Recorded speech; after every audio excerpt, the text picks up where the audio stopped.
Hello, hi friends, welcome to Nagaman channel. This video is very useful to TET and DSC aspirant. Today we are going to discussing about psychology, గ్రంథి వ్యవస్థ. గ్రంథి వ్యవస్థ నుంచి ఒక question కంపల్సరీగా వస్తుందండి. మానవ శరీరంలో వివిధ అవయవాల మధ్య సమన్వయం ఏర్పరిచే వాటిలో హార్మోనులనే రసాయన పదార్థాలు ముఖ్య పాత్రను వహిస్తుంది. వివిధ అవయవాల మధ్య సమన్వయం ఏర్పరిచే వాటిలో హార్మోనులు రసాయన పదార్థాలు ముఖ్య పాత్ర వహిస్తుంది మరియు మూర్తిమత్వాన్ని ప్రభావితం చేస్తుంది అని గ్రంథి వ్యవస్థలో వివరించబడింది. కాబట్టి రసాయన పదార్థాలను స్రవించే కణజాలాన్ని గ్రంథులు అంటారు. రెండు రకాలు: నాళసహిత, నాళరహిత గ్రంథులు. నాళరహిత వాటికి అంతఃస్రావిక గ్రంథులని మరొక పేరు. నాళసహిత గ్రంథులు నేరుగా రక్తంలోకి స్రవించవు. ఉదాహరణకు లాలాజల గ్రంథులు అనేటివి, జఠర గ్రంథులు ఇవనేటివి నాళసహిత గ్రంథులు.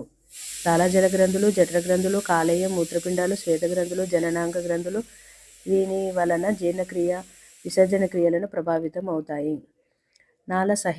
నాళరహిత గ్రంథులకు అంతఃస్రావిక గ్రంథులని పేరు. వీటికి నాళాలు ఉండవు. ఇవి విడుదల చేసే రసాయన పదార్థాలను హార్మోన్లు అంటారు. వీటిని హార్మోన్లు అంటారు అని అడగవచ్చు. నాళరహిత గ్రంథులు విడుదల చేసే రసాయన పదార్థాలను హార్మోన్లు అంటారు. ఇవి ప్రత్యక్షంగా రక్తంలోకి విడుదలవుతాయి. నాళసహిత గ్రంథులు రక్తంలోకి స్రవించవు.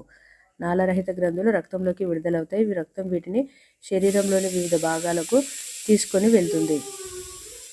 హార్మోన్లు చర్య జరిపే కణజాలాన్ని నిర్వాహక కణజాలం అంటారు. ఇవి జీవక్రియల స్థాయిని పెంచడం కానీ తగ్గించడం కానీ చేస్తాయి. వినాళ గ్రంథుల గురించి, వాటి స్రవకాలం గురించి, వల్ల ఏర్పడే ప్రవర్తన రీతులు, మూర్తిమత్వ లక్షణాలు తెలుసుకుందాము. పీయూష గ్రంథి, ఇది ప్రధాన గ్రంథి అని పేరు, మాస్టర్ గ్లాండ్ అని పేరు, కింగ్ ఆఫ్ ది గ్లాండ్స్, గ్రంథుల రారాజు అని పేరు. ఇది ముందు మెదడు వెనుక భాగాన, మధ్య మెదడు ముందు భాగాన బఠానీ గింజ పరిమాణంలో ఉండి దేహంలోని ఇతర గ్రంథుల పనితీరును నియంత్రిస్తుంది. కాబట్టి దీన్ని మాస్టర్ గ్లాండ్ అని, కింగ్ ఆఫ్ ది గ్లాండ్ అని అంటారు. గ్రంథి మామూలుగా స్రవిస్తే చురుకుగా, చతురతతో, సాత్విక స్వభావుడిగా, మానసిక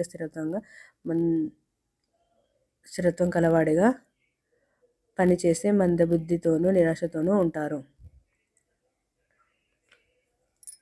ఇది విడుదల చేసే 9 రకాల హార్మోన్లలో గ్రోత్ హార్మోన్ మన ఎదుగుదలకు తోడ్పడుతుంది. గ్రోత్ హార్మోన్ ఎక్కువైతే జైగాంటియిజం, తక్కువైతే డ్వార్ఫిజం కలుగుతుంది. ఎక్కువ అంటే జైగాంటిజం, తక్కువైతే డ్వార్ఫిజం. జైగాంటిజం అంటే అతి దీర్ఘకాయత్వం, డ్వార్ఫిజం అంటే మరుగుజ్జుతనం. ఈ గ్రంథి ప్రధానంగా వ్యక్తి యొక్క కండరాలు, లైంగిక అవయవాలపై ప్రభావం చూపుతుంది. Thanks for watching.